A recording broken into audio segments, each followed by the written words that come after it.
And a huge warm welcome to Lee Roebeck, who I have here with me. I absolutely love my sessions here with Lee that we've been doing for a while now, over a year or so. And what I really love about my sessions here with Lee is it's all about mindset. And I remember when I very first started in property, there was this lot of talk about mindset. And I'd actually been kind of one of those secret squirrels that did do quite a lot of self-help books, but I'd kind of been a bit embarrassed about it. And I didn't necessarily admit it to people. And then I suddenly came into this property world and everyone seemed to talk about mindset. And it was okay to talk about when times were tough and when you really needed to work on this.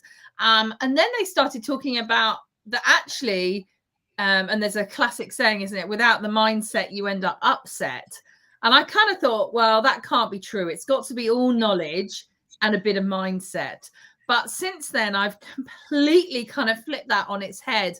And I actually think it's majority mindset. And you can generally kind of get through with a bit of knowledge and support. I'm not saying that you don't need knowledge. Of course I do. And I did ask Lee if he wouldn't mind me giving a bit of an example of that. So one of my mentees is looking for rent-to-rent service accommodation. Anyway, so diligent, amazing, really, really hardworking, does everything that you say over and above, does really well, really puts his stamp on things. And I was really impressed. But, you know, like anything, you're just so willing for him to find his first rent-to-rent. And it's not an easy task. And he'd gone through the whole meeting some pretty unpleasant letting agents, but equally meeting some really lovely letting agents who told him that he was one of the most professional that he'd seen. So we'd been able to put a few things in place to ensure that he came across really professionally. And when he kind of walked away from any no's, he left them in a really positive way as well. Anyway, he came onto this session, a session with me, and I could tell he was a little bit down in the dumps. You know, he was doing all his work. We had KPIs every day and he was ticking them off, and he was writing his gratitude, and he was doing all this, that, and the other. And I could just tell that, you know, he was being a normal person. He was feeling a bit down in the dumps because his first rent-to-rent had not come over the line, but it was still early days. So I kind of just pointed out that it was still early days. And, you know, like all these things, we have to chip away, don't we, at the like mole, at the mound where, you know, there's some gold in there, and you chip it away. And most people give up when they're kind of like a millimeter away from that gold. So I said, look, you're literally a millimeter away. And then we also talked about, and this is where Lee and I really wanted to talk about today, kind of, there were certain decisions that he'd made, and that was really good. But I really wanted to talk to him about his vibration. And we're going to talk about that today. And we had this great conversation. And that's where I feel really fortunate as a mentor and a coach. I'm able to kind of pick up on when somebody needs that kind of little bit of help and direction from a coaching side. And I was able to point out to him what we're going to go through today, which is all about choosing the sort of vibration that you're in. Anyway, even I couldn't believe it. I think it was like 48 hours later, he's suddenly WhatsApping me going, oh my goodness, I've met this landlord and they are so thrilled to have met me. That was something like that. He said, I can't believe it. They feel really fortunate to have met me. And I know when we go through this session today, you will suddenly see how being in a position of understanding your mindset, understanding your vibrations, understanding the decisions that you make can have an incredible difference on your journey. So as much as the knowledge is absolutely there, clearly he wouldn't have been able to get where he was without the knowledge, without having those KPIs in place, without the actions, the activities. But that final kind of turn of the key was succeeded when he understood how to control his mindset and his vibration. So I hope that was okay, Lee. I just really wanted to share that because I was so excited for him, and he's literally, as I understand it, signing the contracts either yesterday or today. Awesome. So Lee, please, for anyone who might not know you, because I know we've got lots of new listeners coming on a daily basis, please tell us a little bit about yourself. Sure. My name is Lee Roebeck. I am from Johannesburg in South Africa, and I'm a mindset coach, a mindset mentor. And I worked with the legendary and late Bob Proctor for the last 5-6 years of his life. And I work with entrepreneurs from all around the world, and these entrepreneurs are experiencing quantum leaps in their results because of the ideas that we teach that are all around mindset. And I just want to add on to what Emma said earlier. We were sold the idea that knowledge is power. Knowledge is no such thing. Applied knowledge is power. Now, knowledge is sacred, but it's the intelligently direction of information. So gathering the information, the knowledge, and then intelligently directing it. A lot of people just gather knowledge for gathering knowledge in knowledge's sake, and we don't get paid for what we know. We get paid for what we do. And Bob used to say, Emma used to say, success is 95% mindset and it's 5% strategy. People get hung up on the strategy. The story you shared about your mentee, that's such a wonderful story because you obviously shook something up within him that put him in the right vibration. Because here's the thing, you can take action and action and action, but if you come in from the wrong energy, from lack and limitation, or from a neediness, people sense that and you're going to get rejection. And we might talk about that a bit later, even in terms of reaching out to prospects. If you're in a high elevated vibration, your energy is high, your expectation is high, people can feel that, and then the results start shifting like your mentee experience. Amazing. Well, look, welcome, and do feel free, guys, to ask any questions. I do have this kind of thing where I should be able to answer them if I possibly can. If not, we'll come back afterwards. But if you want to ask questions live, please do. And of course, if you're following on YouTube or not, please do subscribe. I'm working really hard to build up my subscribers, and it's quite an uphill struggle. So I'd really appreciate if you could do that too. So let's kick off then. So Lee and I, have a discussion about what we would like to cover in our session. And one of the things that I was really keen to cover was one, decision making. And I had not realized until I met Lee how important making decisions are. And he kind of got me to the stage where it was kind of like you're given, an option or something, and then you understand it, and then you just have to make that decision. And it was like, oh my gosh, that was quite a wake up call to me. But it's been so valuable in the years from that, in really just going for it. And of course, some decisions might be better than others, whichever, but making that decision is really key. And then Lee really wanted to associate it as well with that level of vibration. Now, for some people, they might think that that's kooky. I know Lee will go into more detail. It is not kooky at all. It's just a physical fact. It is exactly what we all are. We're literally all vibrational beings, whether it's, this wooden desk or whatever. So yeah, let's jump in, Lee. Where did you want to start? Do you want to start around talking around that decision making? I think let's start there, Emma. Most people don't really understand decision making.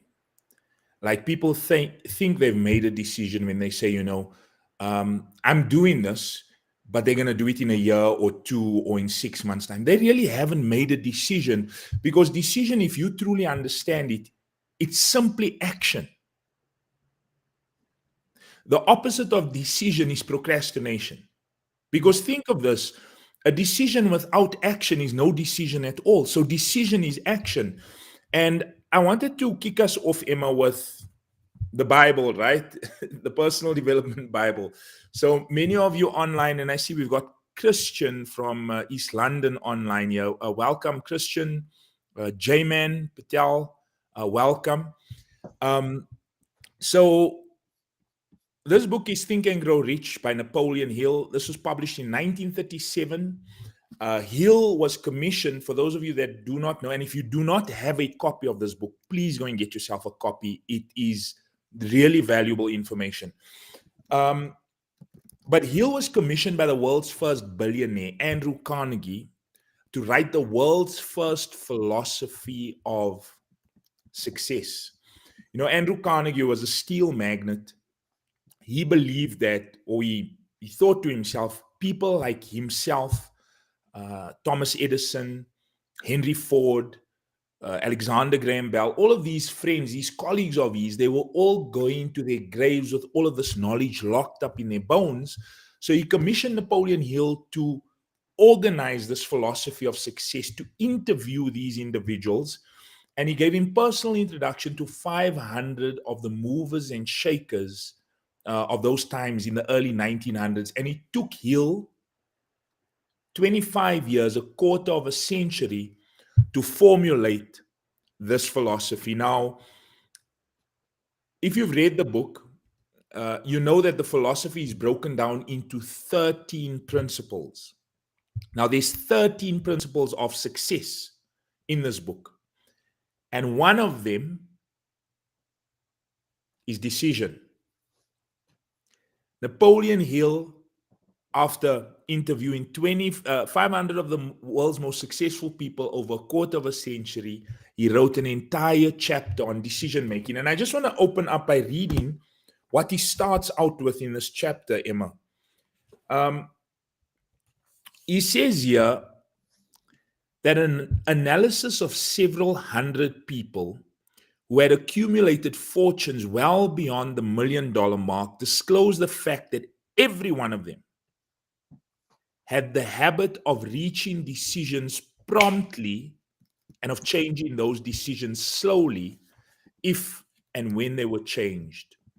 People who failed to accumulate money, without exception, have the habit of reaching decisions, if at all, very slowly, and then changing these decisions quickly and often. So failures make decisions slowly and they change them quick and often based on opinion. And the real, hard hitters, those that make things happen, they make decisions quickly. And here's the thing, most people will sit on a decision for weeks, months. I'll make it come back to me in a couple of weeks. But here's the thing, in that moment, you've just decided to procrastinate. You've literally decided to procrastinate. Making a bad decision, in my view, Emma, and I don't know if you agree with this, but making a bad decision is better than making no decision at all. Because here's the thing, even in the decisions that don't work out well, there is a lesson in there, or there's value in there, because then you can autocorrect, or you can choose a different, that path doesn't work, but it's better than sitting and doing absolutely nothing. So I believe that a bad decision is better than no decision at all. But the winners make decisions bang quickly. I love that. And in fact, that is so relevant. So I was at a property networking event last night, and I have to admit, before I was getting ready, before I was ready to go, around the time my husband came home, he took over from my daughter and the kids and all of that kind of thing. And I was really tired. I'd had quite a full-on day. And I was just kind of like, but I knew that I really wanted to attend, but I did feel really, really tired. But I made that decision. I thought, right, I'm going to sit down for 10 minutes. I'm just going to give myself a few minutes to kind of gather myself up, but I'm definitely going to go. And guess what? When I went, and I still feel a bit nervous about networking and meeting people and, doing the right thing, whatever. And I had a really fantastic evening. And in fact, I stayed much later than I would do because I like to get to bed early. But I was so pleased that I'd made that decision. But one of the people that I met there, he'd said to me, and we met a couple of months before, and he wanted to get on his property journey, and and I'd given him some encouragement in the past, and he sort of said, yeah, I really want to leave my job by 2025. So we're in, this is end of first quarter, well, beginning of second quarter of 2024. So I said, wow, that's amazing. So 3 months of this year have already gone. You've only got 9 months left. That's not long to replace your salary. What are you doing? And he was still a bit like, I know, that's where I'm not. And, we went through a few options, and I literally said to him, Lee, I said, you need to listen to our conversation, my conversation with Lee tomorrow. It's about making decisions, because you are in such of that quandary that you're quite comfortable in your role at the moment. And actually, sometimes, Lee, isn't it, those are the most dangerous positions to be in, that kind of, you're a bit comfortable but you really want to leave your job. But for me, I've always been really fortunate. I've generally ended up in a position where I've got no choice. I've had to kind of make really big decisions to move that forward. So yeah, that was a real key one for me, is that person who's kind of sitting in that kind of quagmire going, oh, I really want to, and then just never quite getting it over the line. Yeah, look, anybody that's in an ambivalent state, because that's what you're in when you've got one leg here and one leg there. And I can tell you, because before I left my corporate gig, I for 2 years I stayed in that ambivalent state, and that's me being totally honest. Um, Okay, I see you've answered. RPM, if you can let us know what your name is. So the book is, as Emma typed up there, it's Think and Grow Rich by Napoleon Hill. Emma, I'd just like to share my slide so we can talk a bit more on the decision-making process. So let's get the slide up here.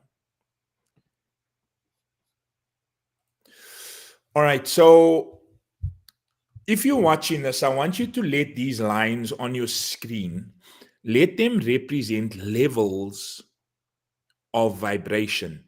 Now, like Emma said, this could seem a bit esoteric or out there, but everything vibrates. Emma said a desk right now in front of her is vibrating. Um, your body is vibrating. The wall in front of you is vibrating. And if you don't believe me, go to your local university and get a high-powered microscope. Put your hand under the microscope, and you literally see particles dancing like this. Everything is vibrating. We live in an ocean of motion. And, science has proved that. So let these lines on your screen represent levels of vibration. Levels of vibration are often referred to as frequencies, right? Now, we think on frequencies. We literally think on frequencies. We could also call it a level of awareness, right? Now, your thoughts regarding your property goal or your property journey, your thoughts could be down here. And you have a conversation with someone like Emma, and she, you take a real hard look at where you are, and you say, no, my thoughts are not down here.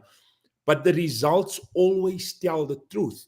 They tell you exactly where your thinking is. There was a great teacher over 2,000 years ago that said, by their fruits, you'll know them. Now, you then go and you set a huge property goal. You want to replace your corporate income. You want this passive source of £15,000 a month, 12,000, whatever that goal is. You set this huge goal. And then you say, I'm going to do that when I've got enough savings. I'm going to do that when I've got a bit more free time. I'm going to do that when the kids leave the school, or when the kids leave school. I'm going to do that when all the conditions are right. And we come up with all of these excuses as to why we cannot step out and do what we want right now. And pretty soon that decision fades. And not too long after that, your goal fades. And here's why. Your mind and your thoughts are down here on this frequency. You cannot go beyond where you're thinking. If you're, because if you're saying, I'm going to do that when this happens, your thinking's down here. If I'm going to do that when this happens, your thinking is where you are on that level of vibration. Now, what we've got to do, or what you've got to do, is to really lock into that goal and flip your thinking onto a higher frequency. You've got to flip your thinking so that your mind and thoughts are focused on the same frequency as your goal, as your property goal, your want. Now, here's the thing. And Napoleon Hill, I think, Emma, he talks about this in Think and Grow Rich. You've got to make a committed decision. You've got to burn the ships, right? Napoleon Hill, in the book, he tells a story of, a general of war, commanding an army of soldiers, and they go to a foreign land and, do battle. And he senses in his troops that there's this doubt as to whether or not they're going to win the battle. And he instructs the men to burn the ships.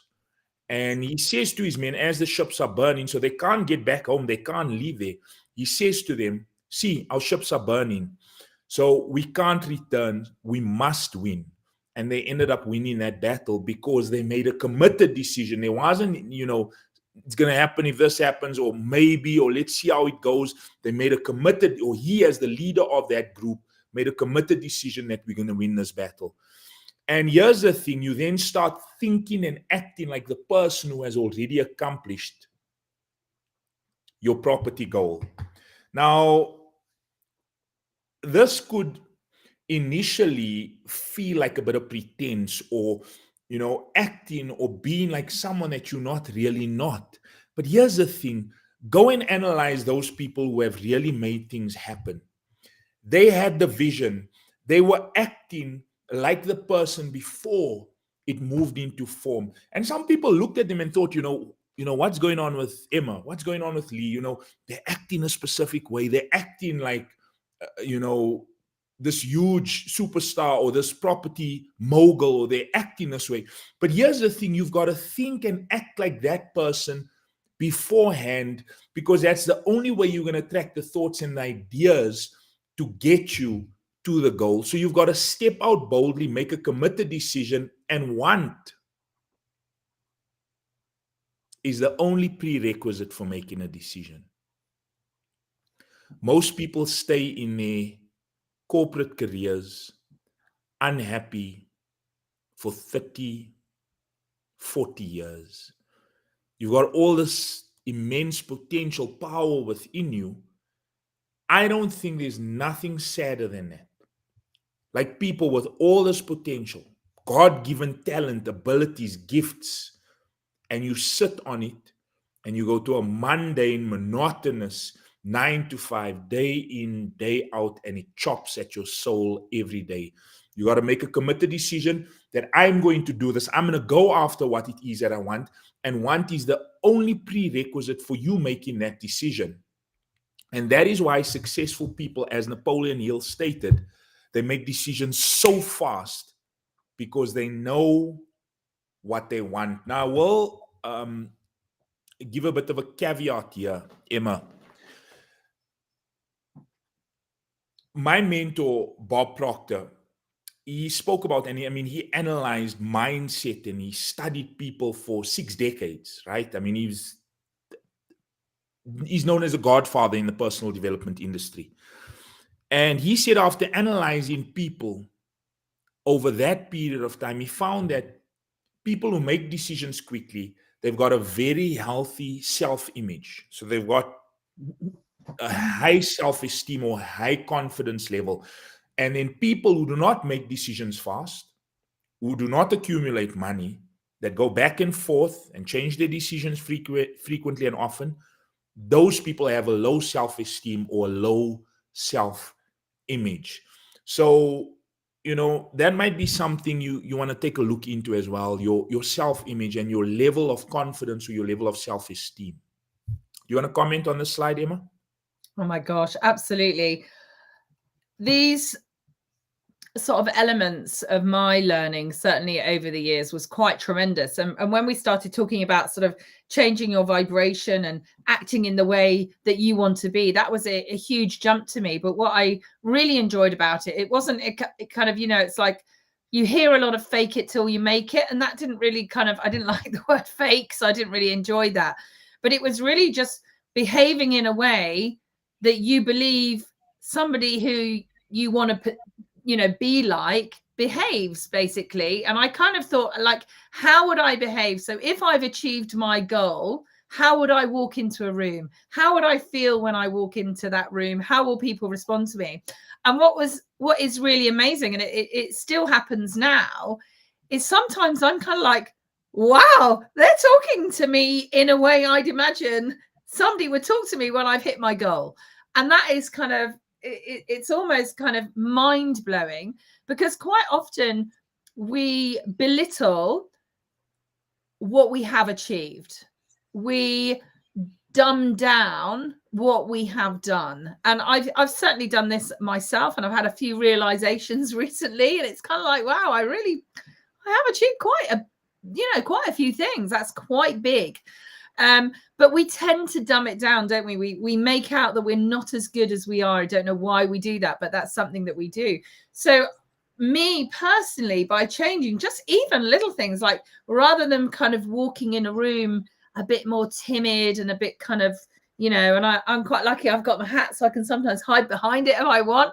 But now, I really make that effort to kind of walk in. And even when I'm feeling a bit nervous, I just walk over and I really treat somebody how I'd like them to treat me. So if I'm really kind of happy and really excited to meet somebody, generally, that is reciprocated, and I see that back. But it's, exactly as you said, it's all about it's treat you how you act. People treat you in that kind of response. So and this was again a massive kind of revelation, is looking for the good in people. Now, I come from a bit of a family where we have perhaps looked for the bad in people, like everyone is bad or everyone has some terrible things going on. And as soon as it's never really sat well with me. I didn't understand it. I couldn't really verbalize it. But now Lee has enabled me to sort of see it and verbalize it. And I absolutely love looking for the good in people, even people that maybe at times I feel have potentially wronged me. Because I do always believe that there's two sides to every story. So for whatever wrong they have done, I will have done some wrong. They will have done some right. I will have done some right. But yeah, really kind of understanding this, looking at the good in people, has so helped me to behave in a positive way towards everyone if I can. And this is the huge revelation to me, was even just general people that you meet on the street, even just, giving them that extra smile. And especially, people who are working in a restaurant or in a shop. And I always now get their names. I always talk to their names. I'm really appreciative. And oh my goodness, the difference it makes to not only them, Lee, but more importantly, it makes a really big difference to my day as well, knowing that I've made somebody else feel that much better. So the way, I behave and that different vibration has massively changed the results that I see and I get. And yeah, I can't be any sort of more grateful to have that knowledge now. This is such a wonderful topic, Emma. Universal laws, God's laws are perfect. Regardless of what religion you personally subscribe to, we told, don't judge. We are told, judge not, and you won't be judged. By the same measure, it will be given back to you. What Emma's talking about is the impression of increase, leaving other people better than you found them. But here's how perfect this is. When you are sitting and gossiping and seeking out the bad in other people, and you're discussing it with a friend or colleague or family member, that moves you into a negative vibration. Because think of this, you're discussing a negative idea, you're getting emotionally involved with it. You are a vibrational being, you operate on frequencies like um, some people are high energy. Like some people, when you're around them, you are drawn to them. You have a conversation with them for an hour and it feels like 10 minutes. Why is that? Because they're in this phenomenal vibration. And other people, because they're in a low vibration, when you stand and have a chat with them for 5 minutes, Emma, it feels like it was an hour. It feels like the life was sucked out of you, right? That's how this shows up. But here's the thing: universal law is perfect. So when you look for the good in others and you talk about it, you think about it, when you stay away from the gossip, the judgment, you're going to be in a phenomenal vibration. The energy is going to be great. And just something else with regards to this topic. Um, Whenever you're reaching out to landlords or letting agents or people that you're prospecting, check the vibration you are in. I've tested this, it works. Like, I'll invite people to specific events or onto a meeting, and I'll reach out to people on social media, on LinkedIn, or wherever my contacts are. And if I'm in a low vibration, if I'm doubting whether I'm going to get a response or not, 9 times out of 10 I don't. But when I put myself into this really good energy and I say, J-Man or, Rita is happy to hear from me, she or he engages and we hop onto a call and we have a great conversation. When that's the energy that I send that message, and I could just be sending a message on LinkedIn. If I come from that energy, I promise you, I've tested this. So many more people respond. And this is how maybe you can qualify this from your side.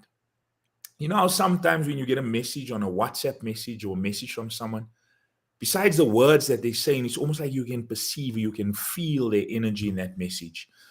And this is what your vibrational frequency, where you're operating, the effect it has on those that you are contacting. So you really want to make sure you're thinking down the right track, your feelings are aligned with that, and then you take the action. And once you get that right, those are congruent. We call it attitude. Emma will, talk about that a bit more. But we call it attitude. When you're thinking, you're feeling, and your actions are aligned, when they're congruent, that's when the results start coming. So, really key that you check your vibration, and you stay in communities like Emma's community, or in material like Think and Grow Rich, that really elevates your vibrational frequency, because that is what's really going to set you up for success. And Emma, if I may, now I know I'm rambling, but if I may, why is it that you find two people selling the same product or service, right? Marketing a specific property, getting people into it, selling the same product or service, the same marketplace. They could even be working for the same sales manager. One is absolutely killing it and the other one's struggling to get by. What's the difference? It's the mindset, yes, but it's also the energy that they bring to their daily interactions. It's vastly different. Yeah, absolutely amazing. And what I used to find quite interesting is the people that had the very different vibrational feeling. And let's be fair, we can all feel it, can't we? You can walk into a networking event, and in fairness, actually, last night I didn't meet anyone that I didn't have this great vibrational association with. I suppose there was a few people that initially it didn't feel as warm, but as we kind of the conversation grew, and I was really kind of aware of how I was coming across, and it was really lovely. It kind of, I felt the warmness grow, and our kind of vibrations kind of grew together.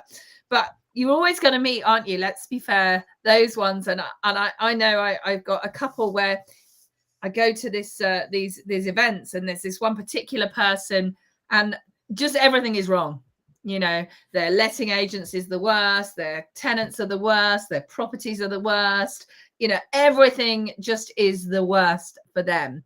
And it is a little bit draining, you know, that feeling. It's a little bit draining sitting with that person.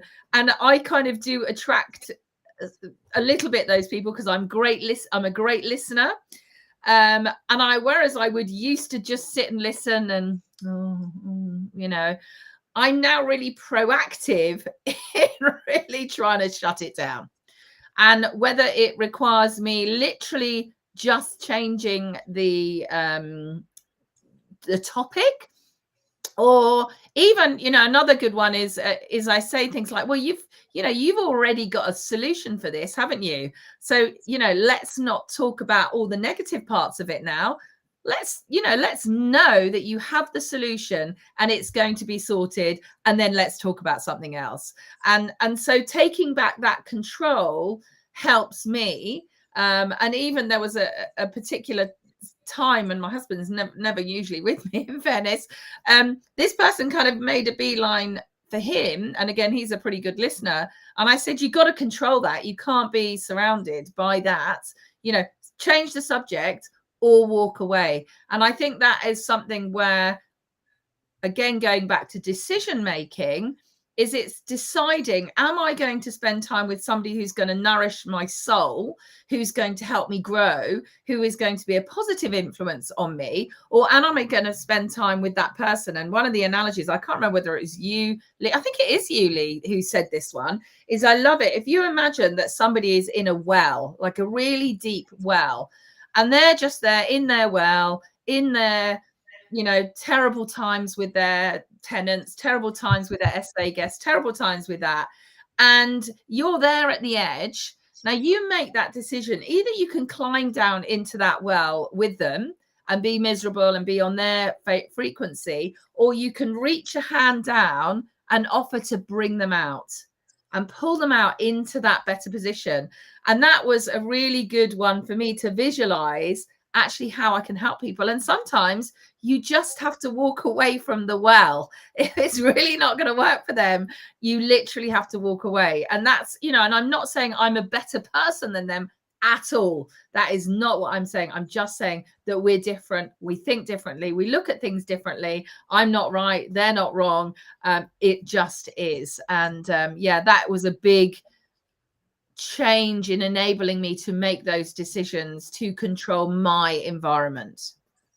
Here's the thing: if you sit with that person and you go to their pity party and you sit down and you get involved in that energy, you add in more energy to their problem. You know, what you shared now, what you touched on, Emma, reminded me of a story that I heard yesterday. I was doing this call similar to this with a colleague of mine from Adelaide in Australia. And she actually told a story, and I'm pretty sure you love this, Emma, about, you know, our mentor, because we were both mentored by Bob Proctor. And she said she was in a relationship with a man in Toronto, close to where Bob stayed. In fact, it was Bob's international sales director, Doug Dane. And she got there in January 2020, just before the pandemic hit. And I think her stay was a couple of months. But when the pandemic hit and we all went into a lockdown, she could not get back home to Adelaide, Australia. And she had 3 daughters there.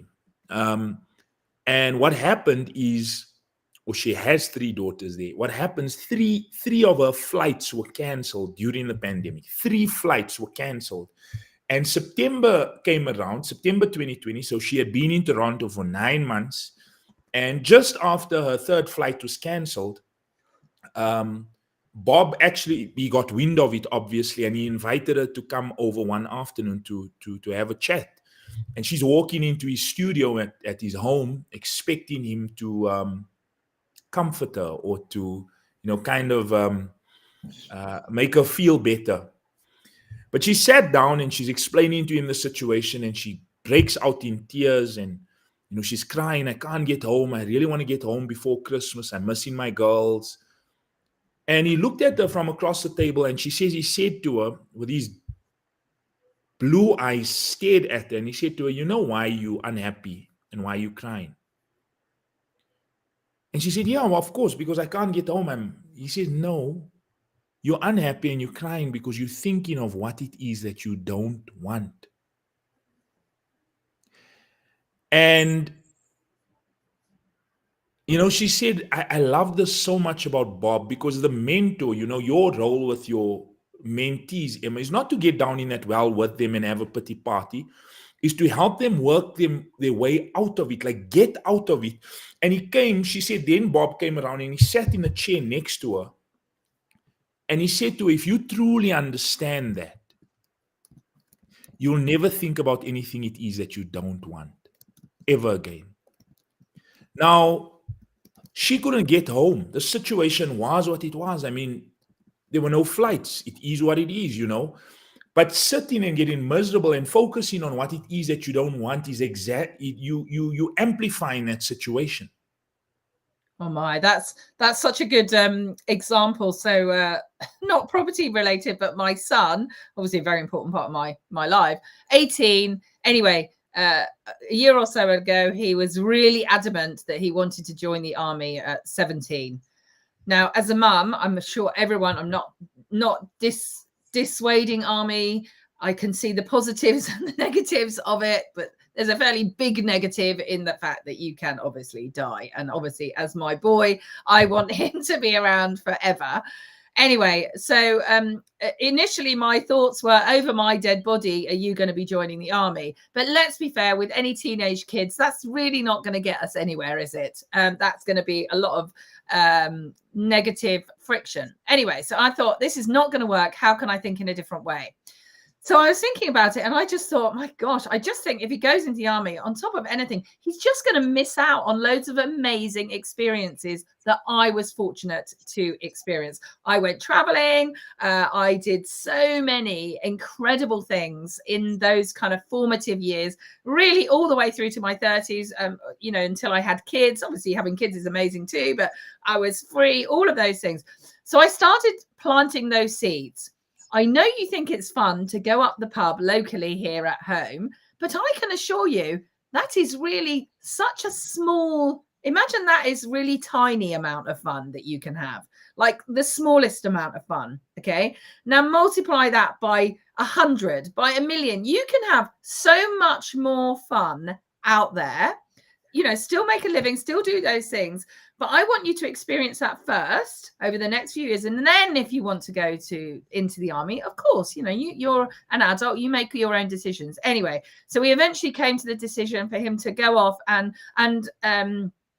join and go yachting. And by the way, I had lost his birth certificate. So cut a long story short, he ended up not being able to go away. Okay. And for whatever reason, he couldn't really join the army, couldn't do anything because he didn't have a passport. So bring it forward just over a year. He has now been working on a super yacht for just over a week. He has been out in the south of France, now in Italy, for over 3 weeks. He literally is having the best time of his life. And he said to me yesterday, Mum, I remember at the time how terrible it was and how I thought and blamed you wholeheartedly for me not having a passport. I take it. It really was my fault.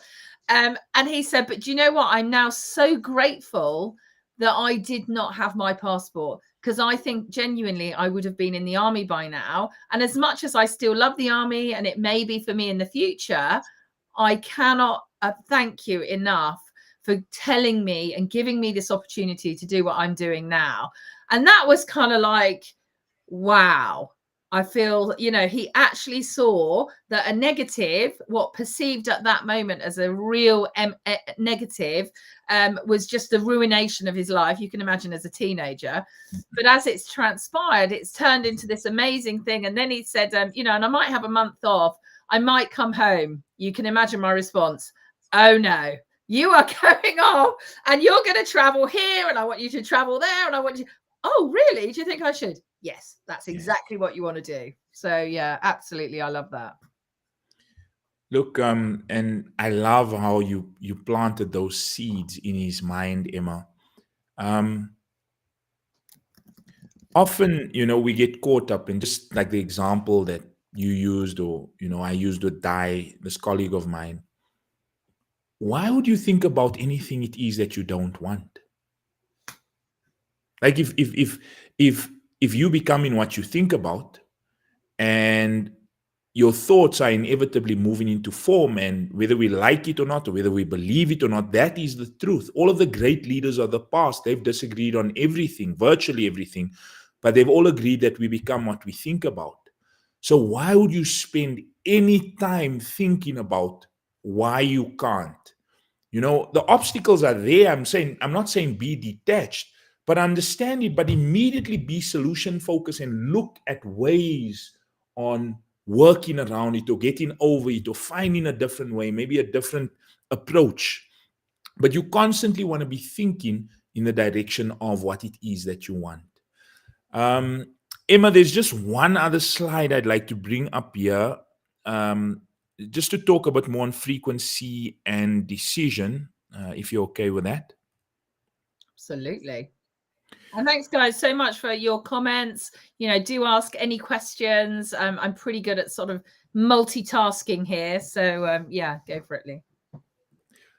Okay, so a frequency, right, is a level of vibration. So everything vibrates, as we said earlier.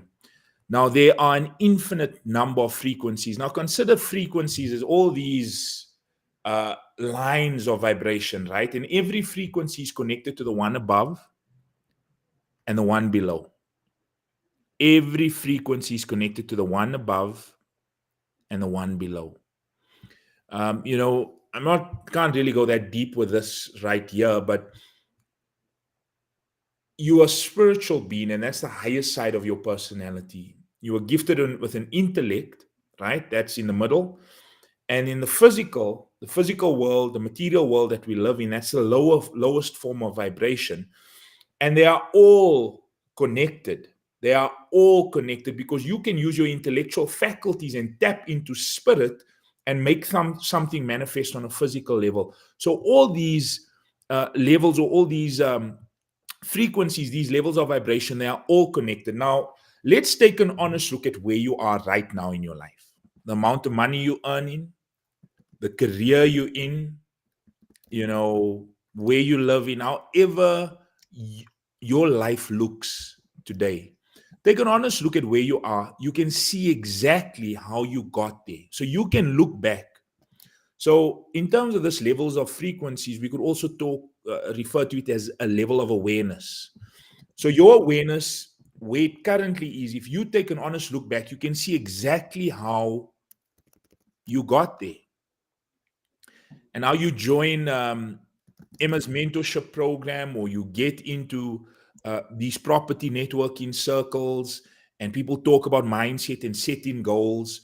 And then you set the property goal way up there. You want to derive a passive income from your property portfolio, the goal's up there. And you down here, you have no idea how you're going to get up there. Right? Now, remember, we're talking frequencies, levels of awareness. You can't see how you're going to get there. And most people, because they cannot see how they're going to get there, the goal fades. And I think I showed this on the previous slide. Here's the thing: you've got to really lock in and once again make that committed decision that this is what I'm going to do, come hell or high water. I am going to achieve this goal. And that's the attitude you have to bring to any endeavor. If you want to be a superstar in sport, if you want to be a superstar in business, in your career, in any sort of activity, you have to come with the attitude like, I'm doing this no matter what happens. And Steve Jobs, one of the greatest inventors of our times, right? He said you cannot connect the dots looking forward. So you've set this big property goal, huge goal that you're going after. You can't connect the dots looking forward. You can only connect those dots looking backwards, so after the fact.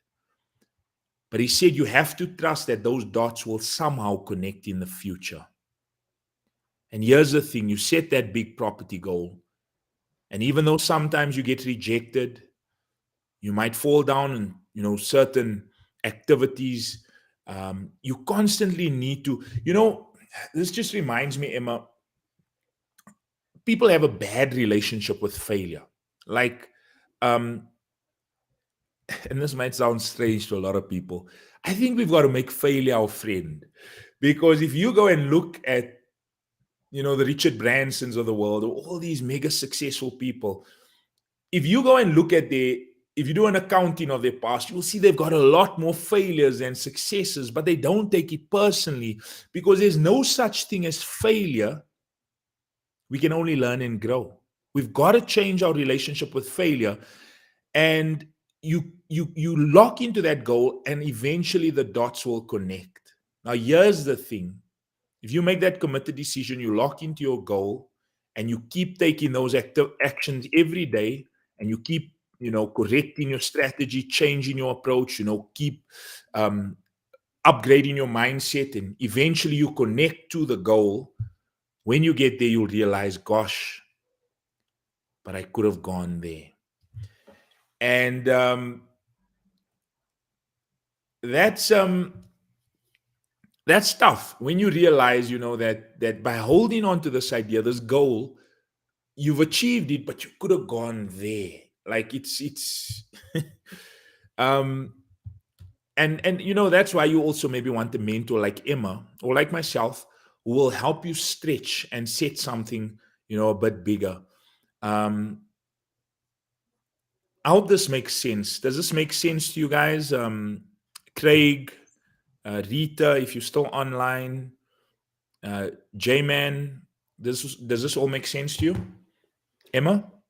Yeah, definitely. And what I find with this kind of vibrational, sort of understanding, I had my first real physical view of it was a number of years ago, and we'd been working together for a while, and this couple came to my table. It was a mastermind table, and they came to my table, and they were like young and fresh, and literally were so excited for their property journey.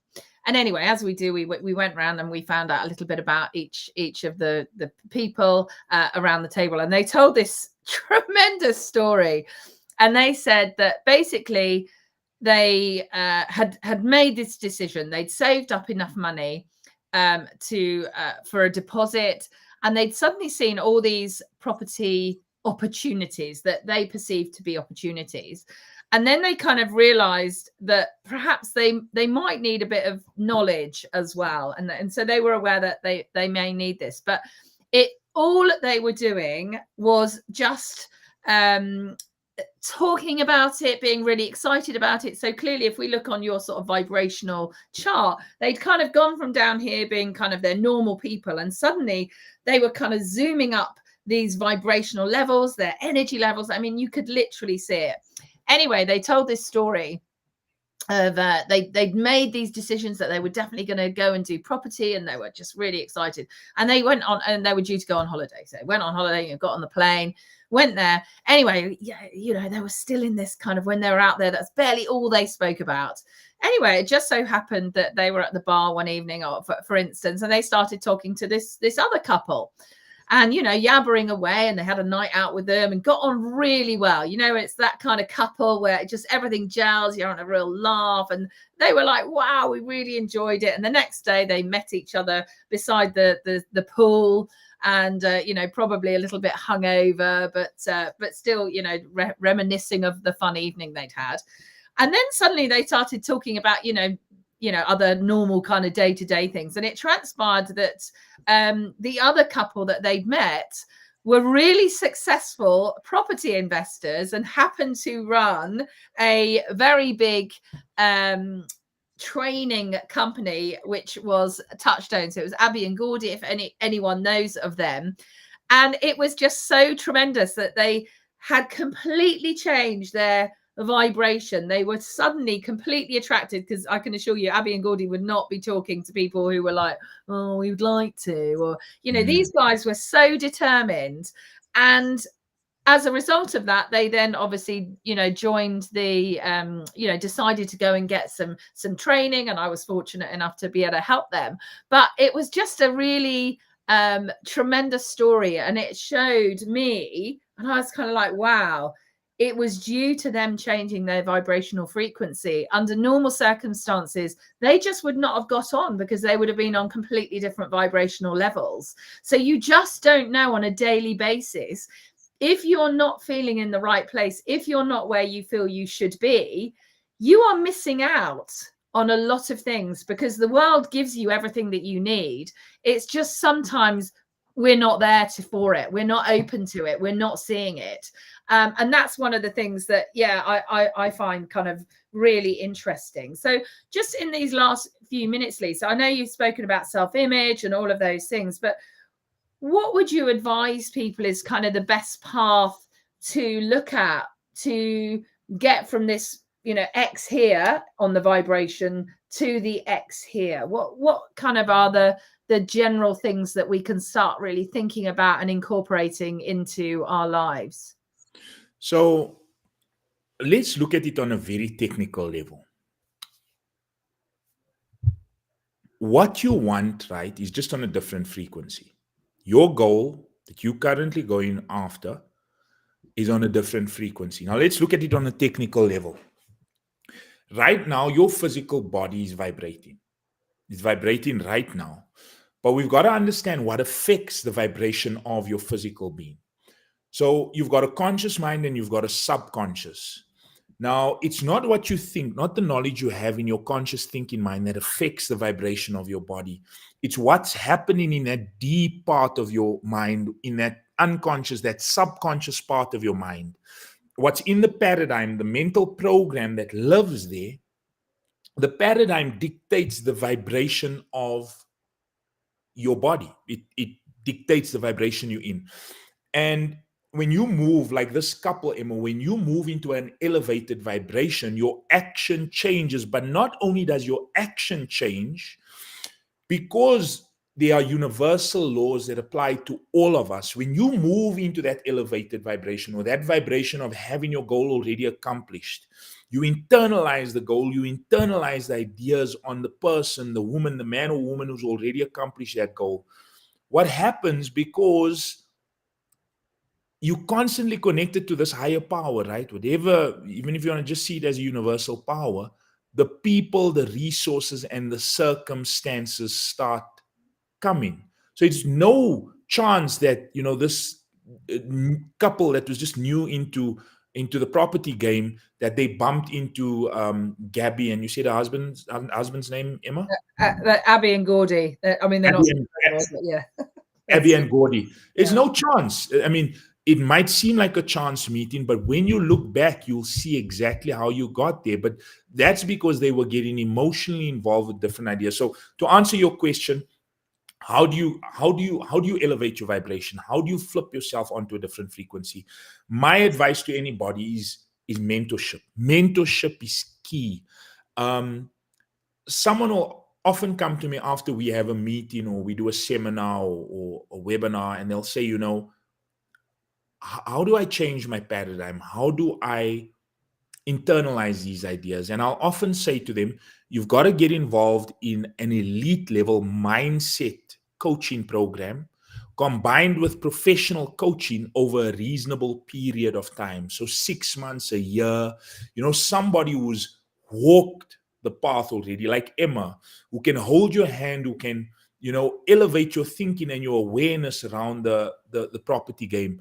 That's a sort of next step to take, or that's the next step for you to take if you're serious about elevating your vibration. Amazing. Well, yeah, just sort of one final thing from me, which I am always really grateful that you gave me, which is kind of like a gift, I suppose, is you would talk about if you haven't done a good job, for instance, in talking to one of your mentees or, talking through what you offer, if, for instance, they don't sign up, you kind of go like, I feel really bad that I wasn't able to show them how I can really help them. And that's been a really interesting thing for me, because whenever I talk to, people that I can help, like it's, and this was something that Daniel Priestley talked about is, I'm doing it with or without you. Like, I don't need you, so to speak, but I would really like to help you, because I know I can help you, and I can get you from here to here, and all of those kind of things. So it's kind of really giving them that opportunity to understand that, you know, these decisions that they make can literally be the start of the complete change in their lives. But what we don't want to do is be that person that I spoke to last night, and hopefully he will change, where in 9 months time I say, have you stopped your job now? And the answer is no, I've moved it back to 2026 now. And you just know that that decision is never going to be made. So the one thing I always sort of try and ask people is, it doesn't matter if you go with me or not. Like, that really doesn't matter. I know I can help you. I've given you enough information. But the one thing you've got to do is to make that decision, is to decide, am I going to change my life today? Or am I going to carry on doing what I'm currently doing? And that's perfectly fine too. If you make that decision to do that, you've made that decision and you stick with it. And that is your choice, and you've done that. So yeah, I feel it's really, really key. Now, Lee, I'm just really aware of time now. So, you know, how can people come and find you if they wanted to find out more? All of those things. Just tell us a bit more.